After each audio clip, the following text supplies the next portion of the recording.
Jennifer Dukes-Lee, I am so honored to have you here with me. Thank you for taking the time out of your life. We were just talking about breakfast. You haven't even had it. So thanks for even sacrificing your stomach for this conversation. I know it is a very sacrificial act to be on someone's podcast. I know it's humbling. Well, I'm grateful you did, but I'm a little worried about your caloric intake. So I won't dawdle. In fact, I have to just start by saying what a book you have written. You guys, every human being listening to this, and even maybe some pets, buy this book immediately. Jennifer's new book is called Growing Slow, Lessons on Unhurrying Your Heart from an Accidental Farm Girl. For my YouTube people, I'm holding it up right now. It is such a great book. I don't even know how to gush more than I will gush. So I'm going to try to form good sentences because Jennifer, I didn't even know how much I needed this book, which might be the point. Tell me why this book, why now? Well, the book that I could have more easily written is one called Growing Fast, based on my personality, high capacity, achiever, Enneagram 3, feeling like I have to be the most responsible person in the room, always. Mm-hmm. And really, that has been the way I've operated since I was a kid. And it worked okay, I guess, in my 20s and even into my 30s part way. And I look back on my life so far and I see a lot of good things that have come from like a kind of get her done hustle mentality. But I also can see the carnage that was left behind and the things that I missed. The things that were most important to me, like connecting with people who were right in front of me and valuing and validating this good small things that were growing in my life. It didn't always have to be the big thing or the fast thing or the go big or go home thing. And it took a long time to unwind myself from that kind of philosophy because culture has taught us that in order to get the life you want, right, that you need to chase that life down. That's right. And what I learned is that to get the life I want, I should slow that life down. And that I don't sacrifice these great things that I want out of life. I want to achieve. I want to do good things for God. I want to know that my life has meaning and purpose. But I also want to know that I have valued everything that God has given me, especially the people in my life. I want to value and honor my body instead of treating it like a machine. And so a lot of systems in my life were kind of shutting down, and I had to make a change because my body told me so, and my spirit and soul. And so I've learned a lot about growing slow over the last many years while living on this farm. And it's a story that I've lived for a very long time. And it finally made its way into book form. And I feel like this is the book that I've been supposed to write for a very long time. And here it is. And I'm so glad I get to share it with you. Oh, I just loved it. I would yell a little bit when I would read it to my children. No, I wasn't reading to my children. They were in the room and I'd say, oh my gosh, yes, that's so true. And so I'm just so appreciative that you didn't write the first book you mentioned. I don't need another book about crushing it. I also have tendencies towards high capacity and running too hard. But this book feels true to my bones. And I want to ask you about how this worked. Now, I'll just tell you, maybe I'm alone, but I nostalgize life in the country. So when you say you're a farm girl, I'm a city girl, but I'm also in Iowa and I can drive 15 minutes in any direction and run into a farm.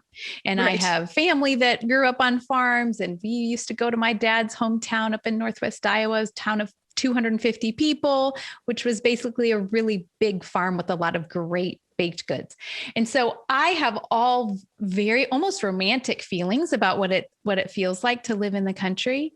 And you are saying to me, the hurry found you there as well.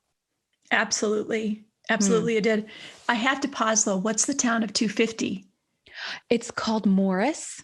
It's about 7 miles outside of Orange City. Oh my goodness. It's not so far from where I live, where our farm is. Oh my goodness. I wondered about that. I wasn't going to betray your privacy, but when we're done, I'm going to ask you all about the specifics and maybe accidentally come to your front porch someday. So. That's so cool. Well, that's so meaningful. So you do get it. You get the idyllic kind of Hallmark Channel that's right. nature of being here. But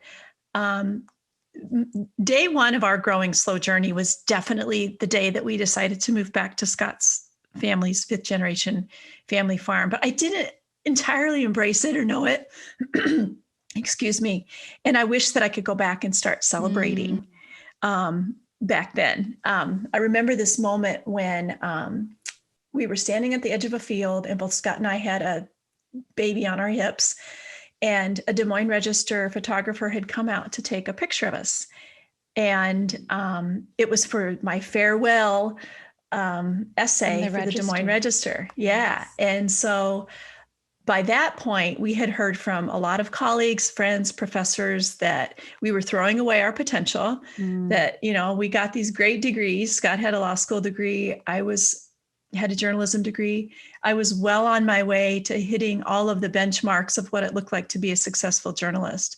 And we just set all that aside and decided to come back to the farm. And to most people, it didn't make sense. And so I remember this moment, and the photographer was looking at us and I was looking at the photographer and thinking, what if they're right? What if we made a huge mistake? And it took me a long time to start asking a different question. And that is, what if they're wrong? Because they weren't living that life of hustle that was burning me out. I was, and I was paying the price. Right. Even here on the farm, because farm life it's a beautiful life, but it's a hard life. And when all of a sudden my world opened up to social media and the ability to build what's called a platform in order to get published in the book world, I was quickly set on a path of hustle and feeling like if I didn't hurry up and get this thing figured out, I'd never get to have a book contract, which seemed to me my only way of getting to write and communicate anymore, because my news dreams were shot to smithereens. And so I fell into a life of hustle.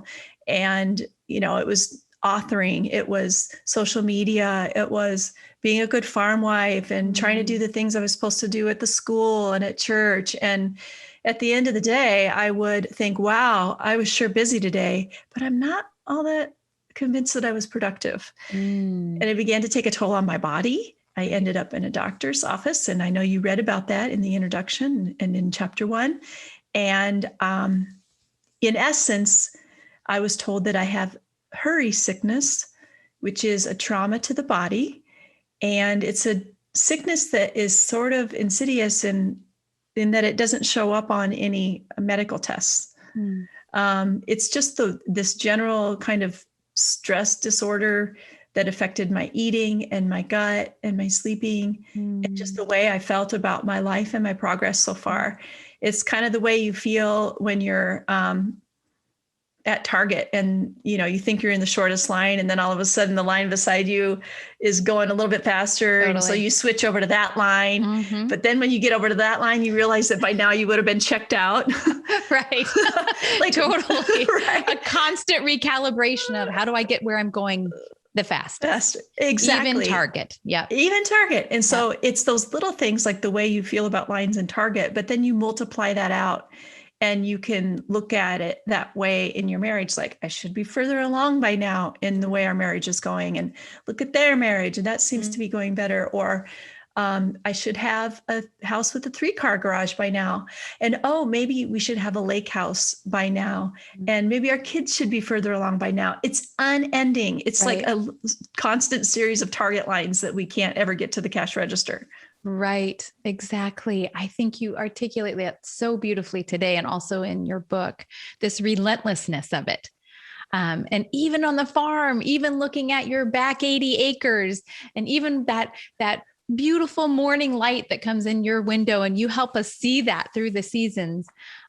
Even in that moment, we can just ignore it. I thought I was the only one. And so I'm so grateful that you've taken the time to write this book. I have some questions about if your family busted you while you were writing this book, because you and I are both moms. And I know at your home, I mean, I'm guessing that part of the emotional heartbeat of your home is you. And so you talk about how you kind of came to a point where you had to really look at this in the face.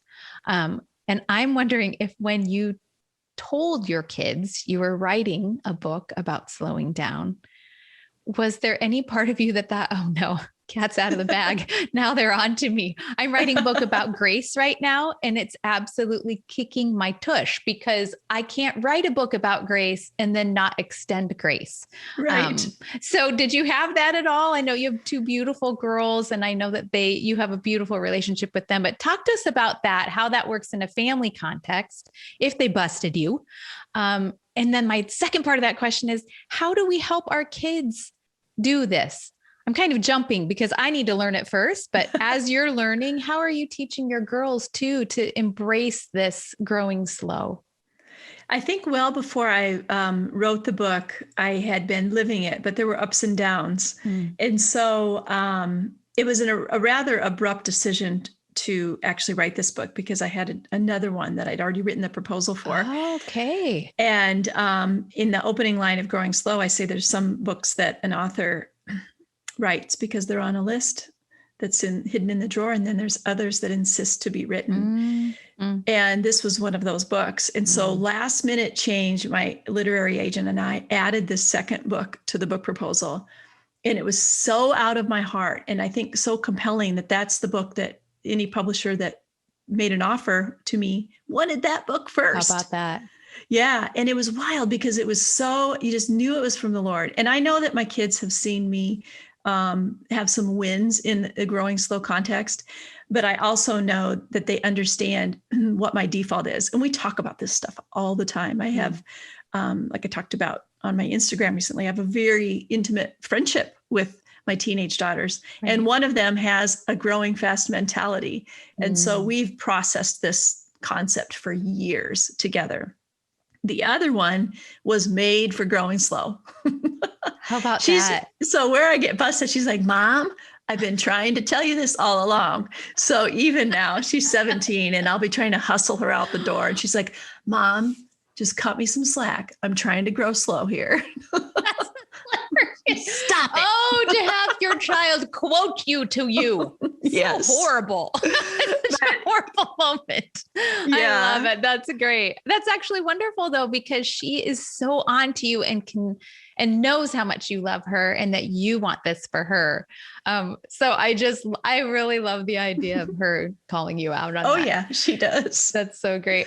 I'm wondering how, one of the things I just absolutely loved about the way you write, and I've loved this in your other books as well, you have such a tender heart towards regular people like me and regular moms in particular. There's a section in this book where you really turn your attention towards the small things and how the small things are actually the big things. Right. And you address young moms in particular. And I love your empathy with that because I know you've been there and I know you've had years of PBS kids marathons and goldfish crust in your hair and in their hair. And you talk about traveling with kids. And I just love that you know that on a cellular level and that you are just infusing courage into moms. So talk to the moms who are listening, who are knee deep in potty training and then the monotony sometimes of those small moments, and tell her how in the world to think about that in terms of growing slow and her overall arc of faith and of love. When I was a younger mother and the girls were kind of napping age, toddler and a little bit younger, I remember consciously figuring out how can I get them to get their naps coordinated so that I could get my real work done. Totally. I totally identify with this. Yes. As if the real work Right. was something that didn't involve them. Right. And I know, I mean, I wasn't the kind of mother that was blowing off my children or like locking them away so I could get the real work done. But the fact that I was constantly entertaining this sort of thought that I'm falling behind, I can't get ahead because of the children. Now looking back, and that's the hard thing about this, is because you can't always see it when you're in the middle. Right. It's often in the rearview mirror of life where you see, oh, that's right. Those were the mattering things. And so now that I have a girl who's almost an adult, she'll be 20 in November. How is that possible? Honestly. And a 17-year-old, I can see how all of those things were the mattering things. How the late night tuck-ins, the making ridiculous TikToks, the learning the lyrics to their songs, the sitting around the piano, the long walks, and letting them stay up too late so that we could talk about some stuff they needed to process. And the setting aside what I felt was most important of all at times to really pay attention. And I didn't always do it well, but when I did, now I see how it matters. Now I see the foundation it laid and the groundwork it laid into the people that God is growing into into these beautiful adults that have, really become dear friends. And I think that is the reality. And I think the sooner that we can begin to see that, no matter what age and stage of life, that we would validate the good things that are growing in our lives, in our small businesses, in our relationships, in our marriages, in our grandchildren, whatever it happens to be, to make today day one of starting to acknowledge and validate, this is good stuff I'm growing right here. It might not look like a big harvest to somebody else, but God has me here planting these seeds into these businesses and these people and these things. And it creates a sense of accomplishment isn't the right word, because I don't want to tie this to accomplishment.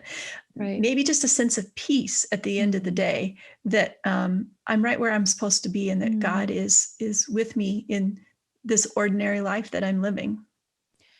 So is that just an internal, is that a discipline for you, practically speaking? Do you stop your thought process when it goes to, I'm not doing enough, I'm not enough, I'm not moving fast enough? Like, practically speaking, in your daily, how have you been able to make that shift? Because I feel like you're saying to us, we need to give ourselves a permission to slow down, which seems like that should just be part of the gig, and it's not. And so how do you, practically speaking, to the mom who's out there and feeling like I'm behind, I'm not doing this right, or to the person who at her job is feeling like, I got to go harder to get this done, not more slowly, to my husband who may or may not have workaholic tendencies and does not have his own podcast and cannot refute that, but would say, absolutely, he would say the same thing. Like, he wants to do the right things. And a lot of times the right things feel like they will take it all out of us.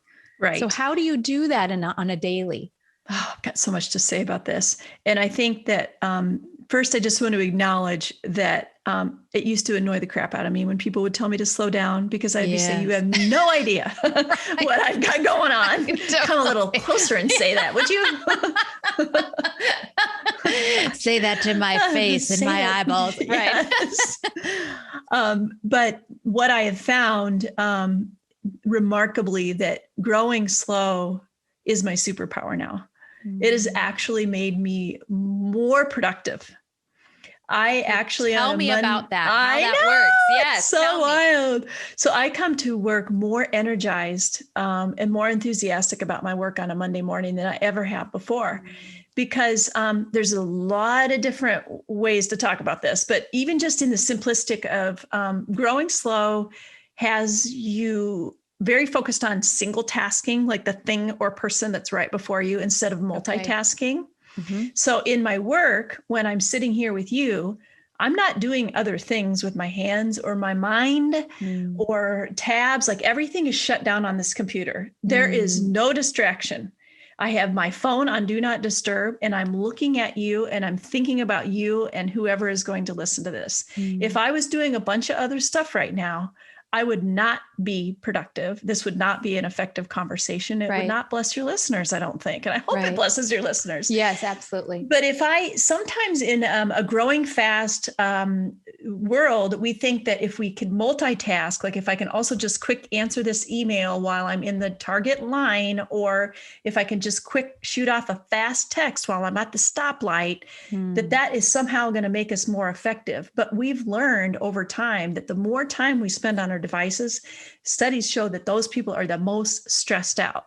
So these time-saving measures that we have in place are not really working. So a growing slow mentality really pushes aside multitasking. Okay. Even when I'm having a private conversation with somebody that nobody's going to hear on a podcast, my temptation has often been at the back of the church, for instance. I'm kind of hearing you, but my mind is also racing ahead to the fact that I need to get out of the back of this church because I got to go make lunch for my family and feed the cats, and Scott's got to go out and do chores with the pigs and all this stuff. But then I'm missing out on something very valuable that might unfold at the back of the church. Right. And I have never once said to myself after a conversation at the back of the church, I really regret having done that. Right. I really regret having cared about someone today. Instead, I come home, I'm 15 to 20 minutes late for lunch. And instead of grilling burgers, we're going to have ham sandwiches. Which is totally fine. Yeah, right. It's like, it's not that, I feel an urgency in my life, which sounds like a weird way for a growing slow person to talk about life as an urgency, but an urgency in the sense that I want to live each day with deep meaning and intention, and not rushing past people, not rushing past the small tasks, not rushing past my own backyard. I'm looking at my own backyard right now, and I'm the only person, our family is the only family who gets to thank God for that backyard. Nobody else is going to do it because nobody else sees it. Like if we don't do that, if we don't take time to appreciate and thank God for the good small things that are the big things, that are the important things, that are the beautiful things, then who will? This is our time. This is our time to thank God and to lean into the relationships that he has given and not rush by, so that at the end of our lives, we would look back and think, wow, that was a blur. I don't want to be that person. No, we don't want to get on the other side of this and think, gosh, I really hustled. That was great. Did you see how fast I ran into home plate? I'm wondering, as you're talking of that, if this way of living, you call it the ancient way, and you pull it out, you pull the bulk of that out of Ecclesiastes. It's so beautiful. I'm wondering if that way of living also has changed the way you and Scott, your husband, interact. I mean, I looked at Mark yesterday and said, I am afraid to tell you after reading this book that we have got to go on a date. And of course he was totally happy with that, but that is a constant tug and pull in my home. I'm madly in love with my husband, and he is madly in love with me. Thanks be to God. And in 40 years, I want that still to be my declaration. But I think you're going to tell us that doesn't just happen, and it's not going to happen if we're running like our hair's on fire. That's right. Relationships are grown slow. The falling in love with Scott was very easy. I think I knew it was within the first 2 weeks. I'm like, this is the guy. I mean, I just know it. Yeah. But that was easy. And even like the first 3 years, like we didn't get married right away just because we knew it. Like we waited 3 years and we figured out everything, like what's your favorite 80s song and, all the important stuff. How to pick. I don't know how to pick. Right. I know how to pick. I'm an 80s girl. Learning each other's favorite things and our quirks and our personalities and our hopes and our dreams, and how do those align with each other, and how are we going to work that out when they don't seem to be aligning really, and all of those kinds of things. And now, we just celebrated our 25th wedding anniversary, and we're still learning. Thank you. And this relationship is still growing slowly. That's right. But on the farm, it's important that when we plant seeds, that we understand that before we see growth above the ground, there's deep-rooted growth that's happening underneath. So And the good. same is true of a relationship. We will not withstand the storms that have come or will inevitably still come if we don't have deep-rooted growth, just like the corn and the soybean plants.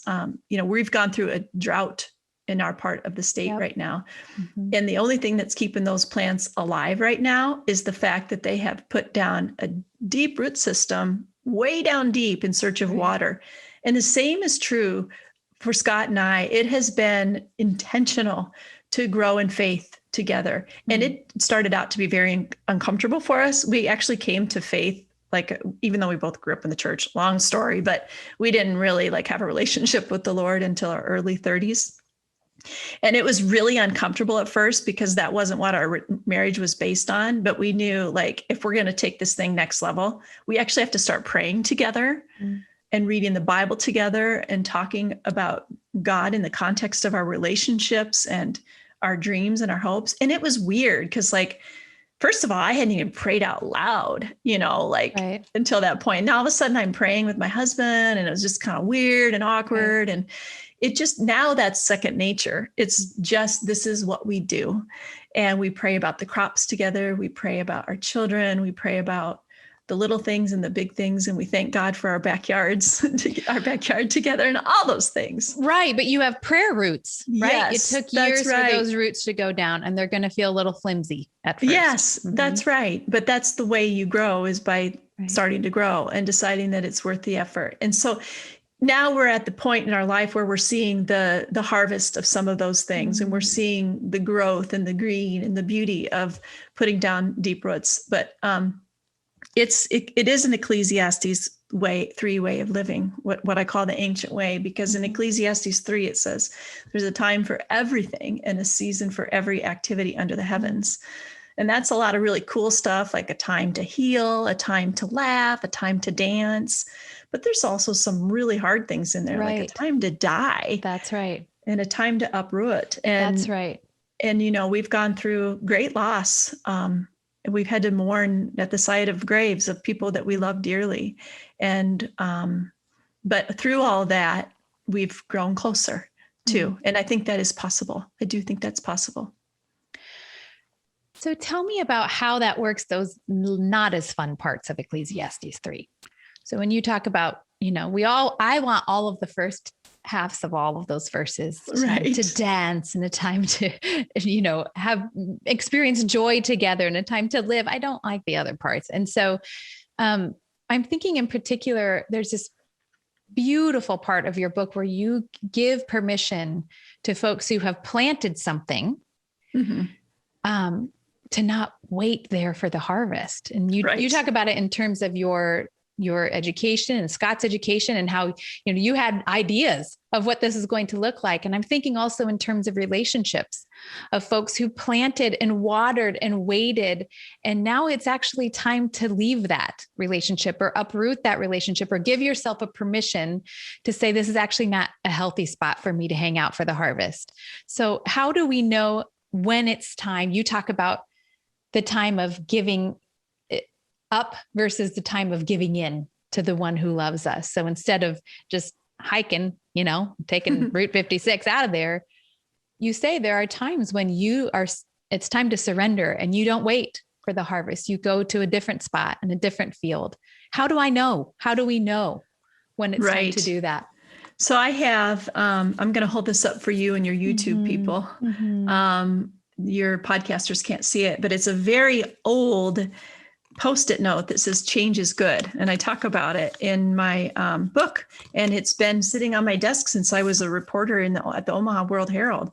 And I see this all the time when I'm at a crossroads in life. And it reminds me that I have the right to change my mind. I have the right to change my neighborhood. I have the right to change my church or my group of friends if they aren't healthy for me.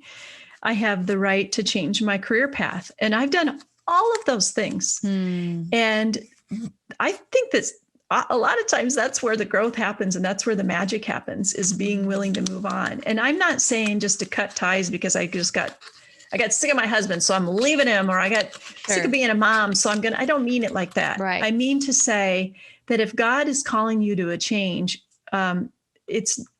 saying this is uncomfortable is not a reason to stay and to see the harvest. Well, I planted these fields, so I got to see what it looks like. No, you don't. You can plant. God has other fields for us in different places in different seasons. And it is difficult. And we've been there. We uprooted our lives from what we thought would be. We were on the path to seeing the harvest. And we could have, but here we are planting new fields and learning new things. And you can't know the fruit of that until you walk in obedience and decide, all right, God, here we go. Let's do this. I think, right now I have college kids who are like, but this is the major that I picked. How can I switch now? Or 28 years old, this has nothing to do with that, what I got my degree in. What can I do now? Or someone who's engaged, I don't know if this guy's the right one. Right. But what do I do now? I'm too far in. You're not too far in.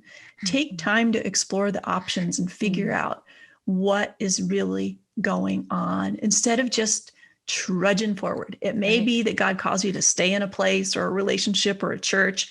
There's a lot of things worth fighting for,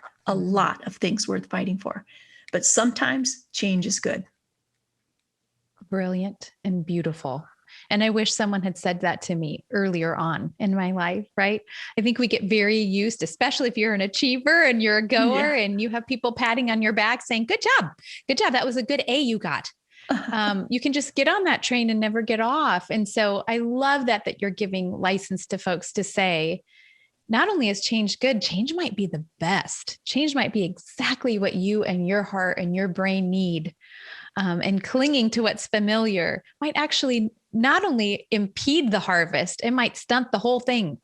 You might hang out for something that's not even for you anymore. So I just love that. Thank you for writing about that. When you talk about growth in terms of, and we're kind of inching near that here, you mentioned boundaries and fences, that you put fences up around your relationships. I have a friend, Sarah, who talks about her life and her family, and says it's time to protect the perimeter.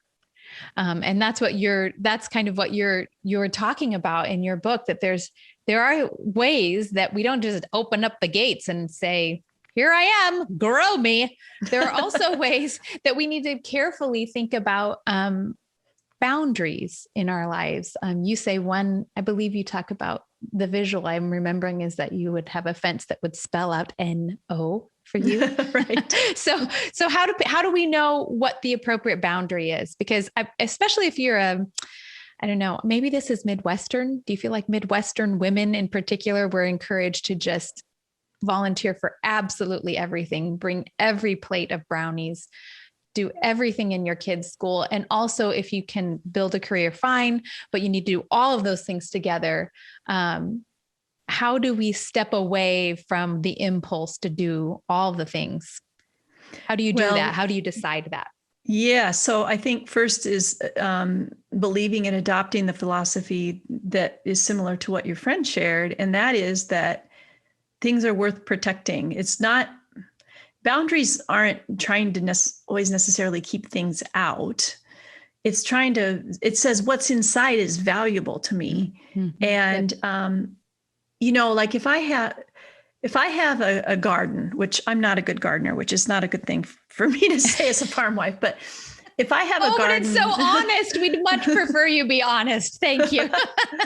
If I have a garden, I'm going to actually put fences around it because we have deer and coyotes and rabbits and all kinds of things that I do have to keep out. But the temptation is to expand boundaries because we think that we have to do more. Sometimes you keep the garden small because I'm just learning how to take care of a few tomato plants and a few green beans and a few peppers. And let's see if I can tend and steward this well before I decide that somehow more is better. And the same is true for farmers. You have to decide, am I going to invest in another 80 acres? Land is expensive. Right. Can my equipment handle that? Is it right for my family and our finances to expand the boundaries of the farm, even though it will make me a bigger farmer and potentially long-term more financially viable or what have you? Though the farmers have to make those kinds of decisions all the time. Right. And for the land that is our life, we have to do the same thing. And what that practically looks like, which is the question you ask, it really just depends on on the person, but for me, it is a chain link fence that says no around the things that are important to my life. Like I can only do this garden well if I'm doing this garden. If I'm trying to do 3 times that garden, the whole thing is just going to get all weedy and messy, and I won't have anything to show for my efforts. And again, go to bed at night thinking, sure was busy, not productive. Right. There's a difference. Yeah, I love that. I heard a woman speak years ago, and I feel so absolutely idiotic that this was such a light bulb moment for me. But she was talking about organizing your home and having it be a place of rest and a refuge, like visually. And she said, in order to be a house, in order to keep your house, you have to actually be in your house. And I'm so embarrassed that I had to like absorb that. Oh, I have to be. One of the reasons I'm feeling like I can't do all of this is because I'm not physically in my home. And so when I get to my home and it's a mess, that stresses me out. Isn't that ridiculous that I had to have that epiphany? To keep your house, you have to be in your house. But I wonder if a lot of us feel like that. To have a rich marriage, you have to be in your marriage. Ooh, to have a rich relationship with your granddaughter, with your daughter, with your friend, you have to be in the relationship and actually physically spend time looking into that person's face. So super helpful. All of those fences, I need to do a better job of keeping them up, and not just keeping things out, but keeping things in. I just love that, Jennifer. You talk about not being a great gardener. I share this. If you ever see a succulent in my home, it will be fake, because I kill even succulents, which I think are almost not killable, but I do. One of my favorite spots in your latest book, in Growing Slow, is about how you were at the fair and there to watch one of your daughters show, I think a cow. Was it a cow? Baby cow? And you're sitting in the bleachers and you are looking super cute with your red lipstick and your mani and your flip-flops. And you realize that all the other farm wives around you are not dressed similarly to you. And you slowly kind of feel like the other. Yes. And then even someone makes a comment about how you're just a fish out of water. Yes, that's right. Yes. My heart absolutely burst reading that. I think because, first of all, I've been to the fair and I often feel really weird there. And now I know I should probably maybe not wear my red lipstick, but whatever. It's just who I am. But I loved that story and your vulnerability, sharing it. And you're writing this in a smaller town and your friends are going to read this. I love it because you are speaking to the idea of being misunderstood. We are all misunderstood. How do you deal with that? And part B, how do you help your daughters deal with being misunderstood? It's just super common. We all feel like people don't quite get us sometimes. Right. What's the best way to handle that when we're growing slow? In that moment, I was sitting in literal bleachers at the show ring, waiting for my daughter to come out into the ring and circle her bucket calf, as it's called, around the ring. And it became a metaphor for me of, we all have bleachers. We all have people who are spectators to our life. And some of the people in the bleachers are well-meaning, who also have earned the right to speak some level of truth into our lives. I mean, it's good to have people hold us accountable for things and that sort of thing. But our bleachers are also filled with critics and even strangers or acquaintances who think they can speak something into our lives that have not earned that right. Right. In the end, I think that if we can figure out how to clear the bleachers and really live for an audience of one, and to let Jesus be our bleacher person. I don't want to make my life just beholden to the praise of the people who love me and say good things about me. That's right. And I also don't want to be broken down by the people who criticize me. Absolutely. Either way is not good. That's right. You know, if I go out on Amazon and I let a 1-star review on a book just deflate me, or if I let a 5-star reviews speak something into, wow, I must be really something now. Right. I That did is it. yeah. Mhm. Neither thing is good. And so as often as we can to remind ourselves that we were made to live for an audience of one, and to see and visualize Jesus in the bleachers of our lives. Beautiful. Yes, that is my prayer. It's my prayer for me and it's my prayer for my kids. Mm-hmm. I have a question about my kids. You don't know them, and I'm asking you this like you do and are my therapist. I watched on social media last year, I believe, was it last year that you launched?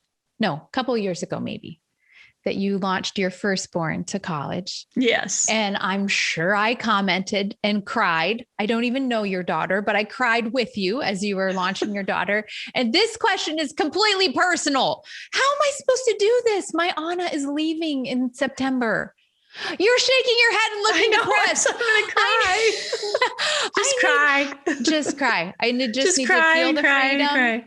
And take the picture of you crying. And I don't know. I am such a hold in the pain kind of a person so often. And I just carry it around, and I just cried so much. I was about ready to cry again, just thinking about it. But yeah, it's a tender thing, isn't it? To get to that point where we planted seeds in a person and we've watched them grow slowly in the field of their life. And then to get to this point where we've reached a harvest and where they're going out to plant into their fields. I mean, that's why we raised them. I know. I want it. I don't want her to harvest in my basement. I know. But that doesn't seem to make me cry any less. I mean, even the good things, right? I know. Are painful I think it's sometimes. Absolutely. It was so hard. And I'm like, it was so crazy because I'm like, this is what I raised her for. Right. She is ready for this. Yes. But it didn't make it like that pain. I suppose it made it easier, but it didn't make it go away. Right. And it took, here we are a year later and I'm crying about it right now.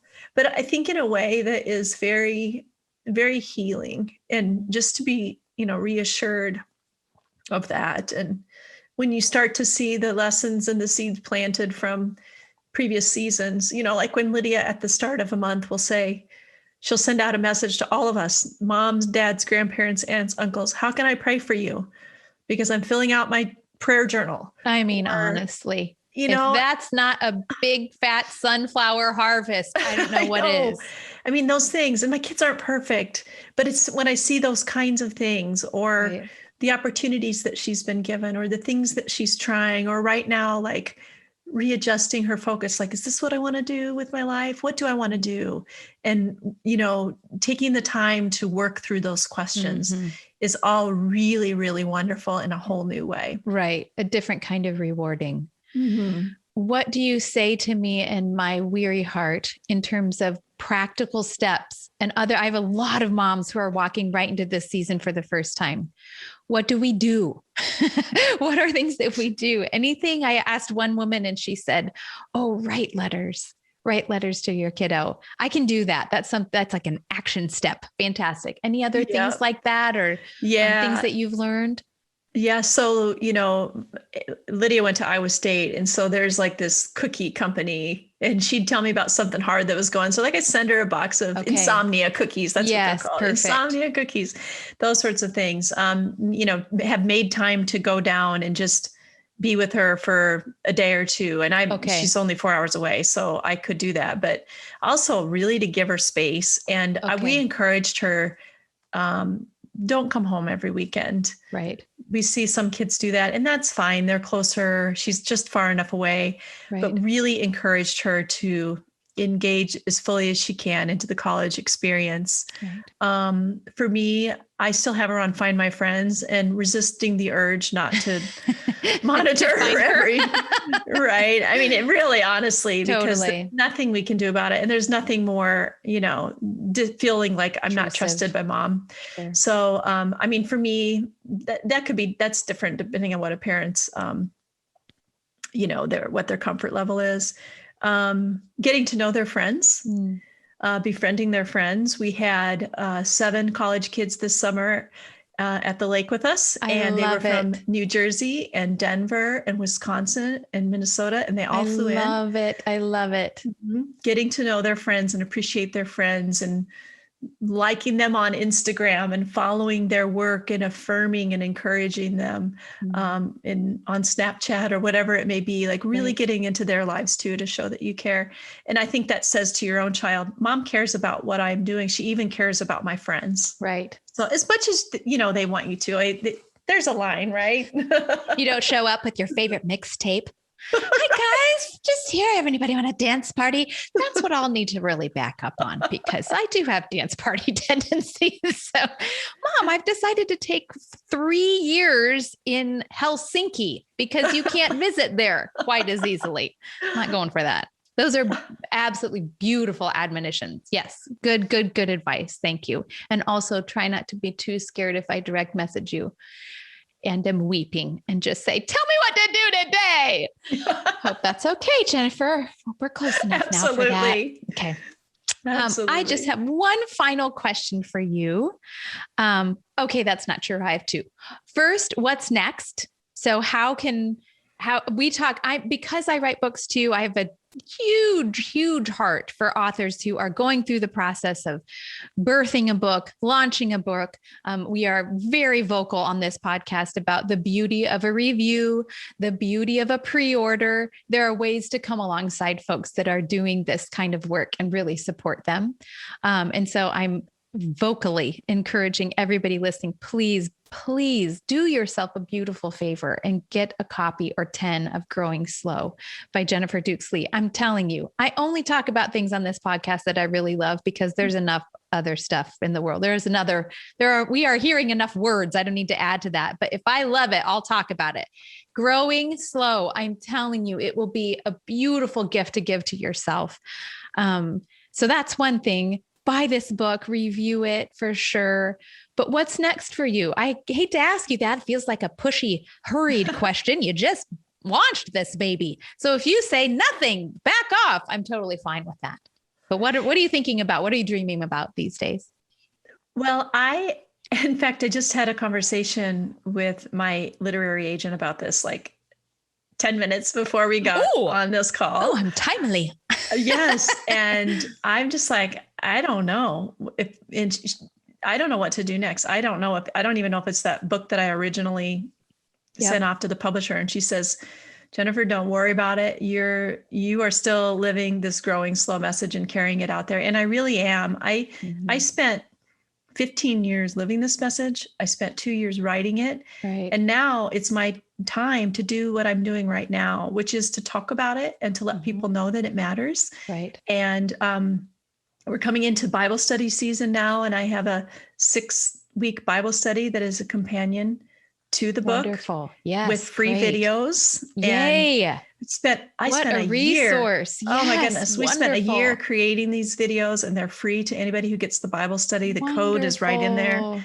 And so I want right now to let people know about that and let people know that these exist and that it's great for a group of people, no matter where they are in life. And my hope is then that this message will just carry on for years to come, and I can eventually let that one grow up and go off to college. Right. Exactly. Before I birth something else. Wonderful. That's a fantastic answer. And I'm super excited to hear about that Bible study. We're always looking for great resources.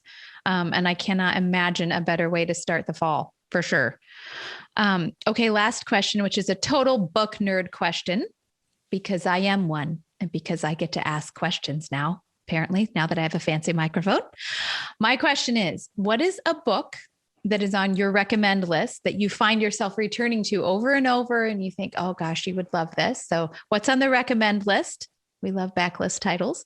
And then also what's on your nightstand? What's something that you haven't read yet, but you're super excited to dive into?